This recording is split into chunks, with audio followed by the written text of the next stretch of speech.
Hiya, and welcome to the at-home lessons from the Sudbury Art Gallery. We're here live in front of our non-existent studio audience because of the current pandemic that is going on. So we figured we're going to make some art lessons for you to enjoy at home. So today, our art lesson is going to be a magazine plus watercolor painting. And what you're going to do is you're going to find some magazines lying around home. So I have a bunch of New Yorkers here. Any kind of magazine works as long as there's photos of people in the magazine. So I cut out a couple. So I have this photo of this lady. I also have this photo of this man sitting in a chair.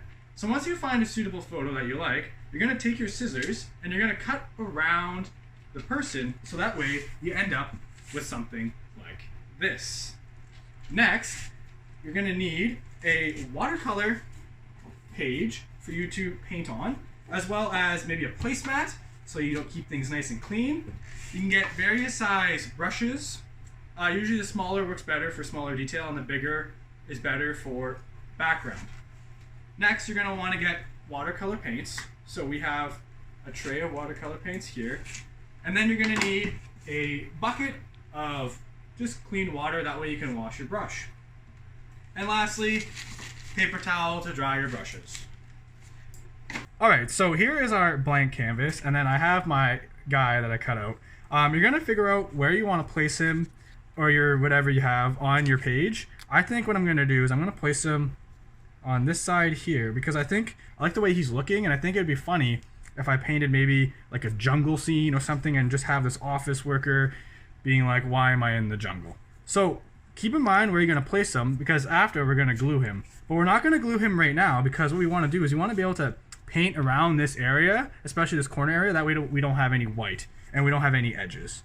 So you're going to begin by dabbing your paintbrush in some water and then choosing whatever colors you want to use. So I'm going to use green maybe for the background. And then I'm just going to maybe start painting some leaves.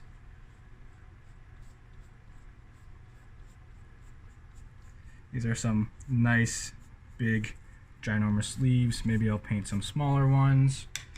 Some more water.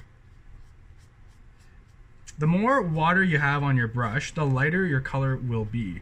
So if you're looking for lighter tones, try using a bit more water than you have paint, and you'll end up with a lighter color like this compared to the darker green that I have here. And then that one's a bit too light, so I'm going to get a bit more green, mix it with my water to dilute it a bit, that way I get a brighter green. That one's pretty good, and then you can see it as I paint it, how it gets separated on the page.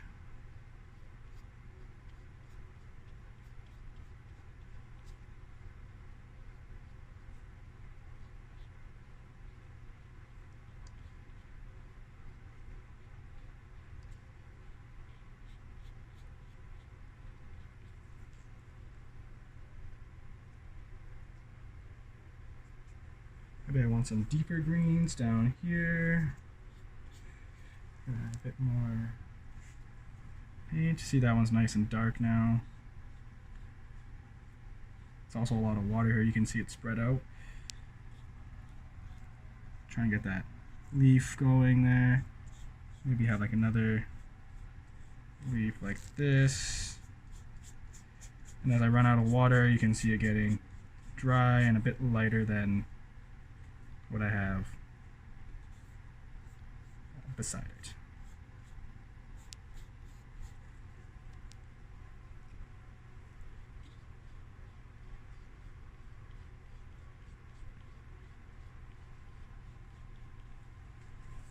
Alright, so I'm just going to add some browns, maybe for some stems or whatnot. Make it a bit lighter. I don't know how, let's see how light this is going to be. It's a bit too light. A bit more paint in there. Oh, there we go. That's nice. Nice, solid brown. Maybe these are like flower bulbs, what have you. Anyhow, so what you're going to do is you're going to paint your background, your page, however you want, keeping in mind that this guy is going to be standing right here. So then once it's all painted, you can glue your guy down, or you can glue your guy down when you're done painting the section that he's going to be on. And then now I'm just going to paint it myself, and then I'll show you the finished product. Alright, and just like that, I magically finished. So I was going to take you a lot more than an instant to finish yours. So now that I have my watercolor picture all ready to go, I'm going to glue my guy on there. So I'm going to turn him around. I got a paintbrush with some glue on it, just so that way I can glue up the back nice and easily there.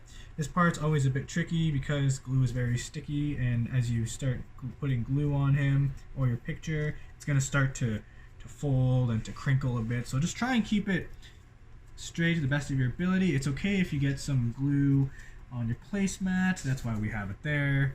So we're just going to make sure we try and get that glue all even. You can see here it's starting to fold, and then just down here in the bottom. Alright, so that's going to be incredibly sticky now. So now I'm going to try and place them just on the corner. This part's a bit tricky. So right around there. Try and keep them nice and straight. Glue them from the bottom up so that way we don't get any pockets of air. And then just fix his face. And there you have it. We have an office worker in the jungle. So here we just finished our office worker in the jungle. However, there are also alternatives that you can do as well. For instance, if you cut out other photos, I have this little photo right here. I have this nice planet, moon, something very colorful. And then I have this nighttime scenery. So other options you can do is you can take something like this, and then you can paint a watercolor border around it so it looks like it matches all the colors. So you could place something like this on the same page and then just color around it and try and keep the same color scheme so that way the border matches the photo. Another thing you can do is that you can take a photo and you can also try and extending the photo. So here we have a photo from a magazine, and then we started to paint around the outside and try and continue the same theme. So in this photo we have some buildings and then we have some plants, and so we tried to continue that pattern. And then you would eventually go until your entire page is finished.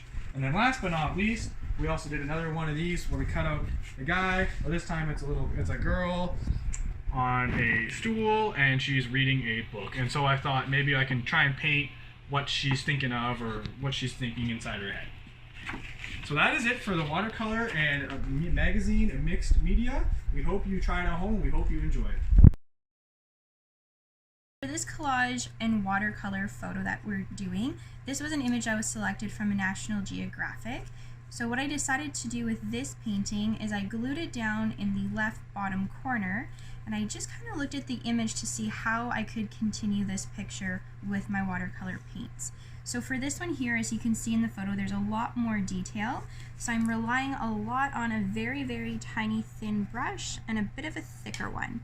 So I'm often using this thin brush here, dipped in black, fairly dry, when I want to add some of the black detail on my sand buildings or cement buildings. So I'm just trying to replicate these really dark spots with the black, which could be doorways or hollow areas. And then I'm similarly using the bit bigger brush, and again, not very much water with the brown, just so I can get a darker color.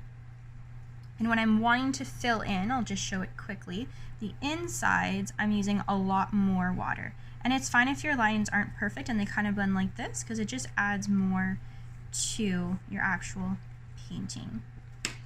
And of course, I'm going back to my same tiny brush, dipping it in water always to clean the brush and remove the previous color, wiping it on my paper towel to clean it. And to get this shade of green, it's kind of a green mixed with some brown, so you're just kind of playing with colors, manipulating them a little bit. And so that's brown, a lot brown, so we'll add more to our green. And you're just gonna kind of play with the watercolors until you get the color you want. So that's a nice kind of olive green. And that's just how I'm kind of recreating the palm trees in various regions. So for this photo, that's exactly what we're doing, just an extension of the image across the page. So just adding a few finishing touches to my painting, just adding a couple more palm trees to try to even it out. And really, you can just decide for yourself when you think your painting is full and complete.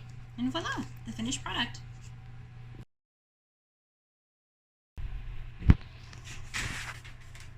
Handsome boy wins art scholarship. All I had to do was drink milk. Interesting. Page 9 it says. Okay. Whoa! Hey buddy, how's it going? Have you met my friend, Diego Rivera? I'm gonna shake his hand. So Diego Rivera, if you don't know, is a very famous Mexican artist. And today at the Art Gallery, we're going to be celebrating art from around the world. We're going to be celebrating art from many different cultures, but specifically right now, we're going to have an art project for you that's based on Day of the Dead. And I thought it was fitting to have our buddy Diego here, nice and dressed for today's celebrations. So what Day of the Dead is the day in Mexico where you celebrate all those who have passed away. It's a great big festival. People are dancing in the streets. There's lots of vendors that have lots of good candies and food that are sometimes only available during that time. The most famous thing from the Day of the Dead is the Catrina, something that our friend here, Diego Rivera, has painted and created himself. So for today's art project, what we're going to do is we're actually going to make our own Catrina, or as you see sometimes, the sugar skull candies, they're called. And they're very famous candies or skulls that are painted on them, and they look really cool. The Catrina, as seen here, is a skull usually painted in vibrant colors, but it doesn't always have to be painted in colors. And the idea is that your skull is beautifully decorated. So we can see this artist here has colored it in green, got some blue purple lips, some red teeth, a nice orange background. Now, coloring it in colors is great, but you can also color it in black and white.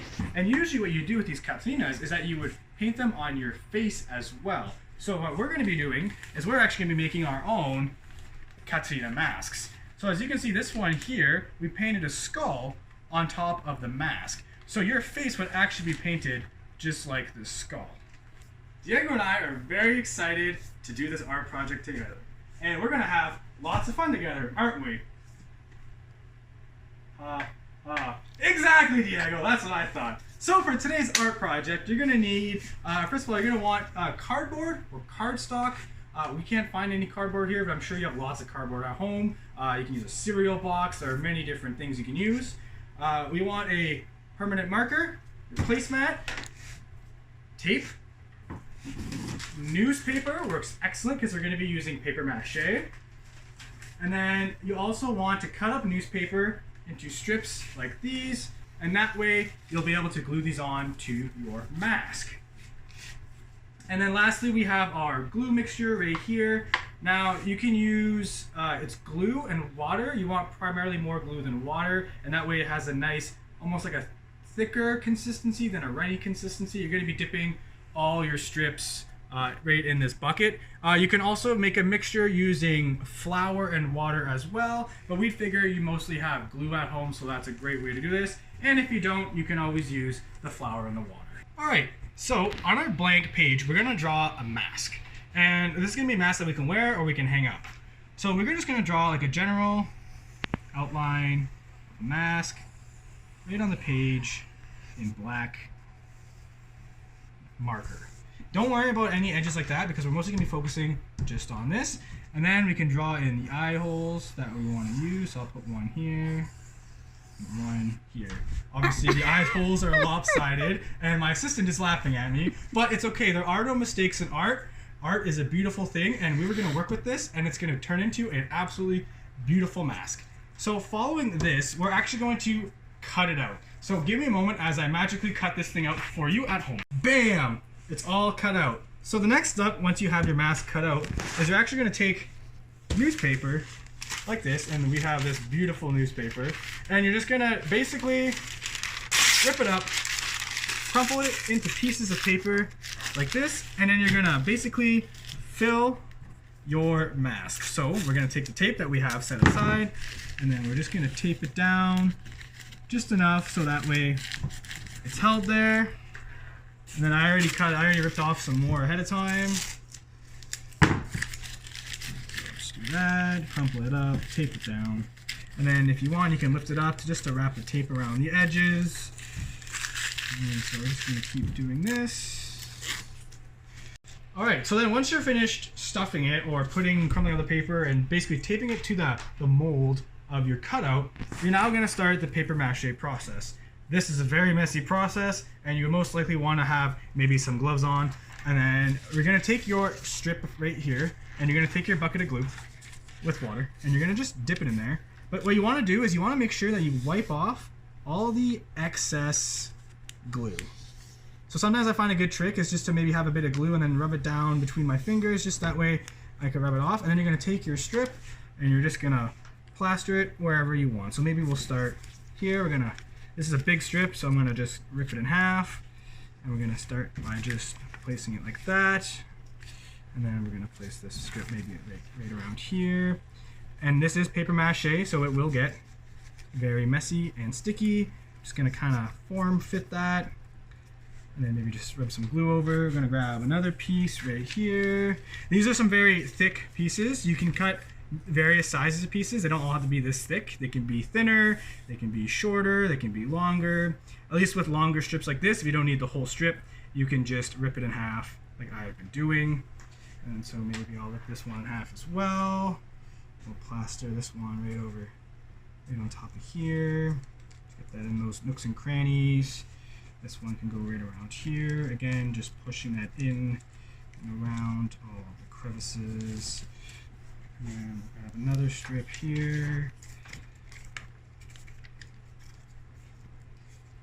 This process can take a while, and once you are finished, you're gonna have to let it sit and dry, probably overnight, I would imagine. It takes a while, especially if you have a lot of glue. I have a lot of glue on these pieces. They're not exactly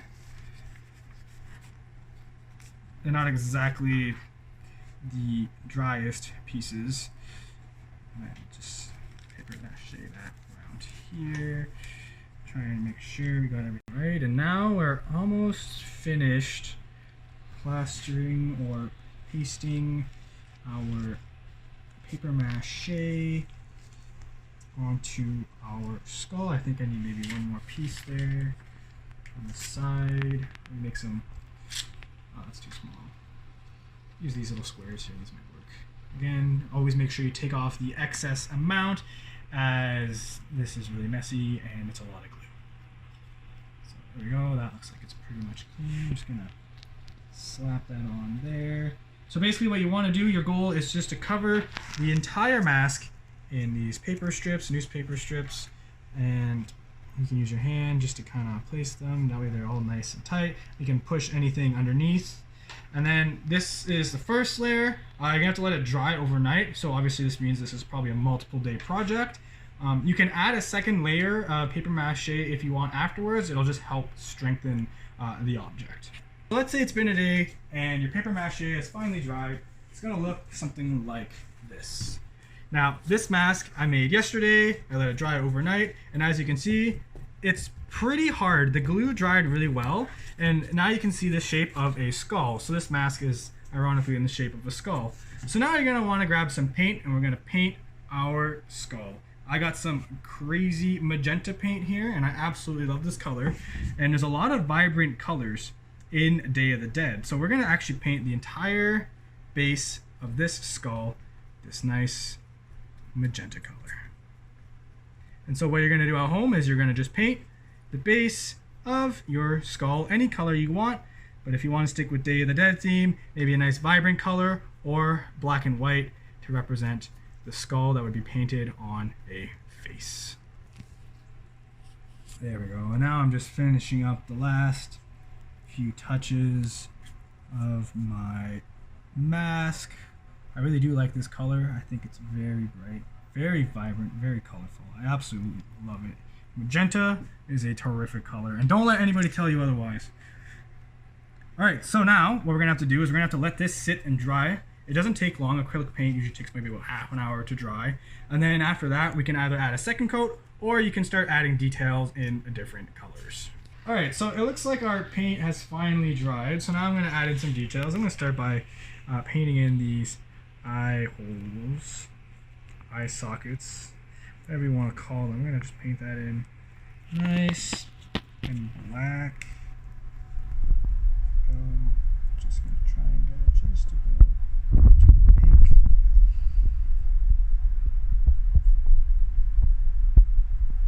Looks pretty good. Right up here, right in those nooks and crannies. And then we're just going to paint this side right here. Paint it nice and black. Trying to see if I'm getting all the nooks and crannies. Sometimes it's hard to see, and sometimes you really gotta move your brush around. But it's quite remarkable how the paper mache is able to dry into this nice, hard, paintable surface that we can paint on. I'm just gonna put it right there. And so now we have that. And then what I'm gonna do is I'm gonna grab another paintbrush. You can always wash your paintbrushes. I just have multiple paintbrushes to make it easier. I'm gonna grab some red, and it will give him, her, a nice red nose. Maybe we'll give it some red teeth down here.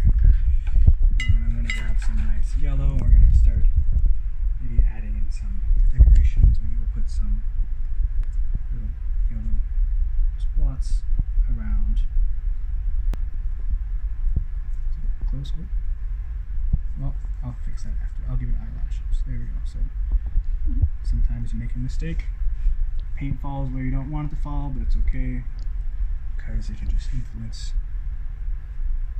your design choices. So now I'm going to grab some yellow paint, and we're just going to add some eyelashes to the side. And you can add as much detail as you want, or as little detail as you want. It's all entirely up to you.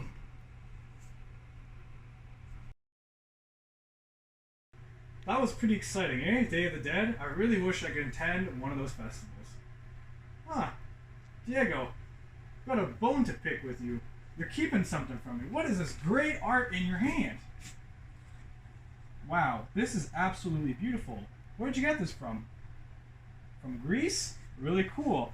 So Diego here, he has this beautiful still life from ancient Greece. The next place we're traveling to is going to be ancient Greece for art around the world.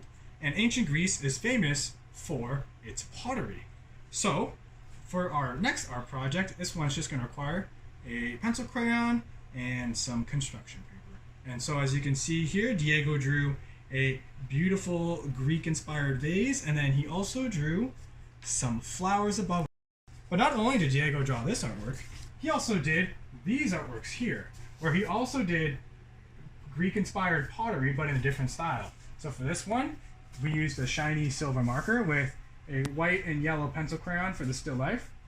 In this one, he used a reflective sticker in the shape of a pot and then drew some Greek designs on it with white pencil for the still life. And then lastly, in this one, Diego decided to do a brown pot like the traditional colors with white pencil crayon. For this art activity, you're going to need black cardstock or construction paper, and then the stencil to trace for your pot, or you can freehand trace it, whatever you want. I have my brown Greek colored pencil crayon, and then over here we have some vases with some still life. We're mostly focusing on the still life. This is what we'll be drawing. If you don't have any fake flowers at home, you can always try and draw something you might see outside, but remember that we are in a lockdown, and as such, social distancing.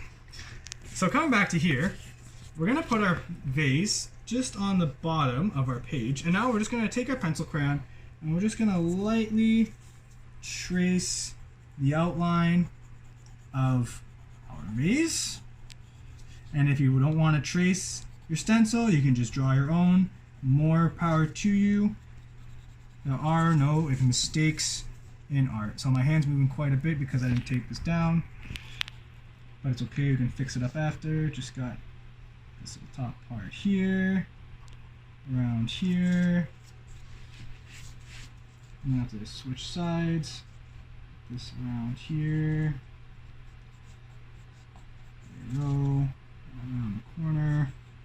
And then we have top, take it off, and then I'm just gonna smooth out a couple lines here at the top. That way. So now that way we have our vase. Now we have the outline of our vase. So if you want, we can do a pattern like this of the Greek vase where we draw a symbol, or we can also do something like these examples over here where we draw repeating patterns, something that you might see on an Easter egg.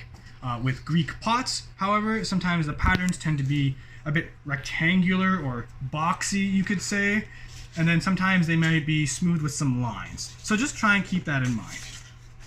So for this one, maybe I think I'm gonna do maybe like a repeating pattern. So maybe I'll put some, let's do maybe some lines down like this at the top.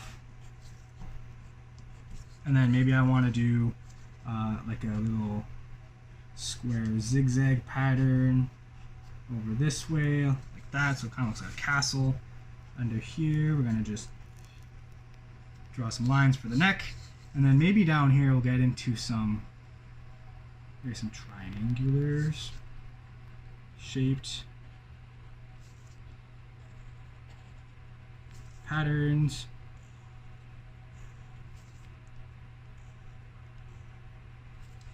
And then maybe I'll put some down here so that way it matches.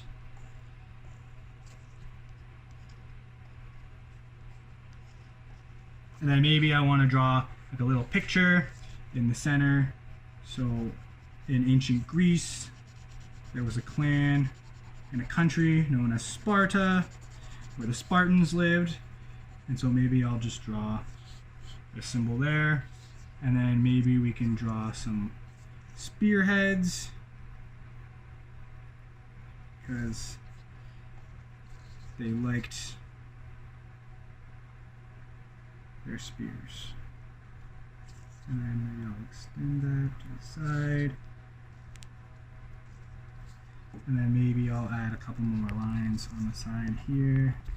And that will be our pot design. You can draw whatever you want. This is something I just came up with right now. Now that we have our vase completed, we need to draw the still life. And so I placed in front of me a still life of flowers. So now what the goal you're gonna do is you're gonna sit at your chair or your desk or wherever you're drawing, and without moving, you're not touching the flowers, they're staying still.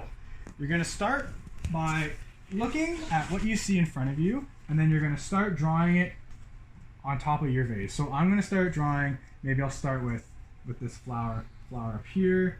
So I'm gonna draw maybe that part of that petal, and then I notice that there's like another petal that comes up there, and then I have some petals that are coming down here, and there's another one around here, the petal goes to the side, and then there's another one over here, but then at the top we have some more, there's some petals over here.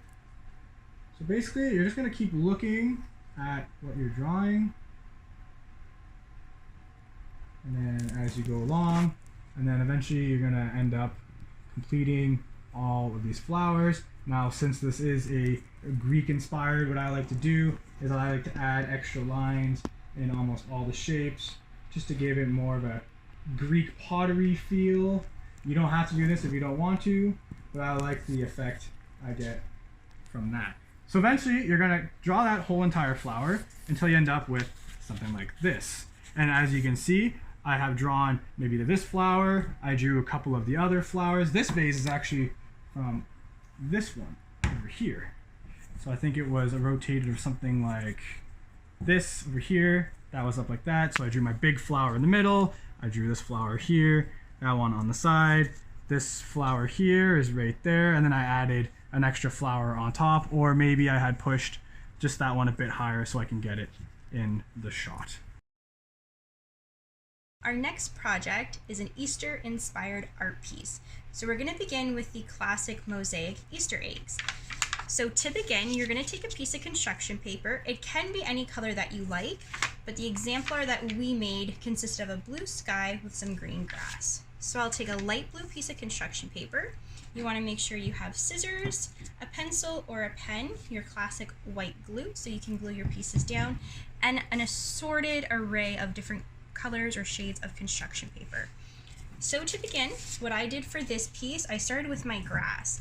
Now, as you can see, it's just sporadic crazy grass. So all I did was take a piece of green paper. It's going to be the same length as your base. And I just cut different shapes going up and down and around, kind of making crazy grass shape, something that you're happy with. If you don't want to do grass in kind of a crazy format, you can just cut straight across and it'd be a flat grass. You could also draw it with a pencil crayon or a marker if you wanted to. Once you have your green grass cut out, you can set the green off to the side because you may want to reuse it in your Easter eggs. So what we'll do, using a little paintbrush, you don't want something that's too big because you'll just get glue everywhere. And this is why it's important to have a nice clean surface that you can work with. So if you get glue somewhere, you'll be fine. So you'll dip your paintbrush into the glue and just cover it all over. I'll just do it quickly. It's a good idea to cover the entire piece because the more glue, the better it'll stick. It probably won't start to peel off. And then you can glue that piece down without gluing your fingers to it. And that'll be the start for our grass. So once you're done that, you can set that piece aside. Next, you can take a piece of white paper. So this one is a thicker paper, so you can use thicker or thin, it can be printer paper, whatever you like. And you can either freehand draw an egg, or if you want, you could always go online and print out a stencil of an egg if that's easier for you, or if you might need help from a parent, they can always draw that for you. Now that our eggs are cut out, what I like to do is I like to decide where I might want to place them. So I'm going to do them a little differently than the first one. So maybe have them both down here, the bigger one and the smaller one. And you may have noticed that I traced it on the one side. So if you do have some lines showing you don't want them to be on your finished piece, just flip them over. So same process of spreading glue everywhere on your egg. It will be a little bit messy.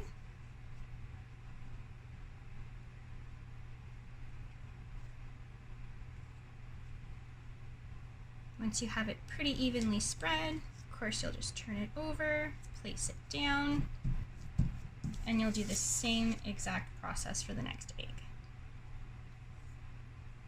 If you wanted to, you can just place glue around the rim of the egg. If maybe you were running out of glue or something. Just be careful to try to not get any glue on the rest of your paper. So turning it around, placing the egg down. So the next part, we'll be cutting the mosaic pieces for our egg.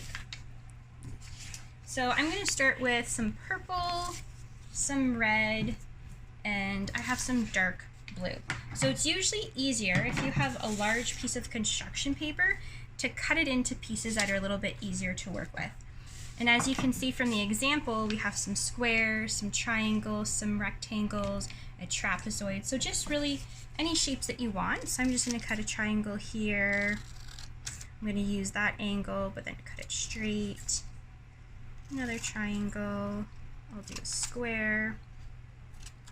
And there's two ways that you can go about it. You can be cutting them out and gluing them as you go, or what I like to do is I like to place them just to get a rough idea.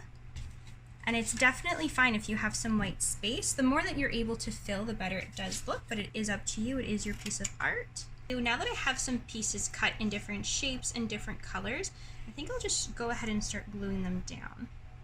Because sometimes too, instead of cutting and maybe wasting, you can always put them together as you go. This is also a great art project if you just have bits and pieces of construction paper left over at home that maybe you haven't used from other projects. It's a good way to use them. This type of art project, you can display it on your fridge at home, you can put them in the window, give them to family members or friends. So I'll just put a few blue, and I'll just kind of go ahead and put down some purple just so you can see what it looks like. Just finishing the last and final piece of our Easter egg mosaic. So now for this project I did use white glue, but of course if you have glue sticks that would work just as good, the small ones or the bigger sticks, either way. You can see sometimes there might be a little bit of excess, which you can actually wipe up with your finger or the paper or your paintbrush actually. So you can see there's different ways to do the mosaic Easter eggs. You can kind of have a theme or play on colors or just kind of do whatever you like. You can always add to your portrait as well. You can have fuller pieces of white or whatever you like, but here are some options of what you can do in terms of art inspired by the Easter holiday. That is a beautiful Easter egg. I wonder what kind of chocolate's inside. I think we should find out. Oh my goodness! It's not chocolate, it's a chick in a tuxedo. For our next art project, we're going to be making one of these. A chick in an eggshell. So when we fold it up, we have our Easter egg, and then when you unfold it, we have our beautiful baby chicken. So to do this art activity, it's quite simple. You just need markers, pencil crayons, and a piece of paper. Alright, so we have our blank paper here, and what you're going to do is you're going to want to fold it from the top and the bottom so that they meet in the middle. And this is always tricky, so maybe right around there, and right about there. That looks to be about even. We're going to check our corners are lined up, our sides. That's pretty even. I always have challenges folding paper, so if you have difficulties, that's no problem. Alright, and then after we have it like this, we're going to fold it. So we have it like this is the front end, that's the back. So we're going to fold it almost like a paper airplane, like this. So that way we have one rectangular piece.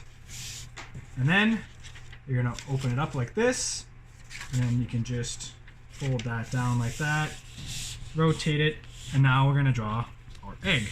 So we can just draw any egg shape. When you're drawing, just be careful, because when you come down to this fold, it might be hard to get the pencil over. So it might be better to just work from the bigger part down onto that part. And this is going to be a funny looking egg. There we go, drop down over there. It's going to be tilted, but that's fine. Bump. There we go, and then we're going to draw some designs on there. So any kind of typical Easter design that you want. So maybe I'll put some circles on here, and then maybe I want like a lightning bolt. So I'll draw my lightning bolt over there, and then maybe I want to draw some squares or triangles here. So I'll draw a triangle right under here, and then I'll draw like a square and another square, and I'll draw a triangle up here, and then more squares underneath, and then maybe I'll draw three triangles here, and then draw 3 triangles down here, trying to keep up with that pattern, even though there's one extra square here. And then maybe I'll do like a zigzag line that goes here up to here, and then make that so I can color it in. And then maybe down here I want to put some more circles. And there's my egg. And now what you can do is, if you want to, you can take a permanent marker or any other kind of marker you have at home, and you can trace the outline of your egg. You don't have to, it's just when I like to color, I like to trace the outline in permanent marker. And then after that, you can just choose whatever colors you want, and then you're just gonna color in your egg. All right, and now that I've finished coloring my egg and tracing it with marker, what you're gonna wanna do next is you're actually gonna wanna open up your egg. And notice how we don't actually have any lines across here because we want to make it so that when it's closed, it looks as if it's one piece. So we're going to open this, and now we're going to have to draw in our baby chicken, or our chick. And what we want to do is we want to make sure that his body comes out of this part of the egg and his head comes out of that part of the egg, so it's like a hat. So maybe what I'll do is I'll just draw the side of my chicken. Maybe I'll give him some crazy hair or something like that. Get this side done. There's his hair. Bring that down to his neck. And then maybe we want him to be flapping both his wings, so I'm going to draw out his wings.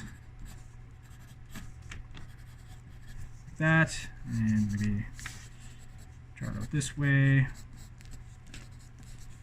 as well, because he's happy to be popping out of the egg. And then we'll give him a little belly to come out of the egg down here. And I think I'm going to give this chicken some overalls. So like that.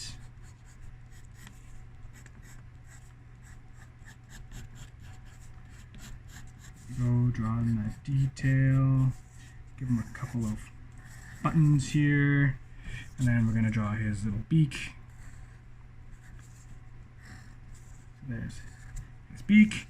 And then I'll draw his eyes. He's got one eye bigger than the other, but that's okay. And once you're done drawing your chick, what you can do is you can then take your pencil crayons and color it however you want. So I'm going to get an orange and I'm going to color in his beak a nice orange. And you can color it however you like coloring. More power to you. I like to trace things bold and then color it in lightly. But if you want to color it a different way, that's perfectly fine. And then just like that, we're done our chick. So I just outlined everything in black marker. I used a Sharpie, but obviously you at home can use a washable marker or whatever markers you have laying around. And then I just finished coloring in. And then there we have it, our chicken overalls. And just to see what it looks like, there's the egg when it's closed. And then boom, he hatches out and we got ourselves a beautiful chick. The final art project that we're presenting to you today, this is just a abstract paint piece. It's kind of interesting and a lot of fun. So what you're going to start with, we have watercolor paper here, but you can use white construction paper, you can even use printer paper or colored construction paper, but just keep in mind that when you're selecting your paint colors to do your artwork, you might want to see what will work with colored construction paper. So to begin, you're going to use some yarn or string. You're going to need your scissors, and you're going to decide how many pieces of string that you want cut, and you'll just cut them. So ahead of time, I went and cut 1, 2, 3, 4, and 5 pieces. So I kind of have an idea in mind of what I want to do and the orders of my colors. So I'm going to begin with the first piece. For this project, we are going to be using acrylic paint. So I've selected 3 colors that I want to use, and I'm going to replicate the original image. So taking your piece of string, you're going to fold it in half and hold on to the top. Now you can't really dip it in the acrylic paint, so I'm actually just using the back of an old paintbrush, or you can use something else that's lying around your home. And you just want to slather the paint all over the string. There's going to be excess. You can remove some of it, but you want it to be pretty drenched in there. You're going to lift it up and carefully separate the string and lie it where you want it to be placed.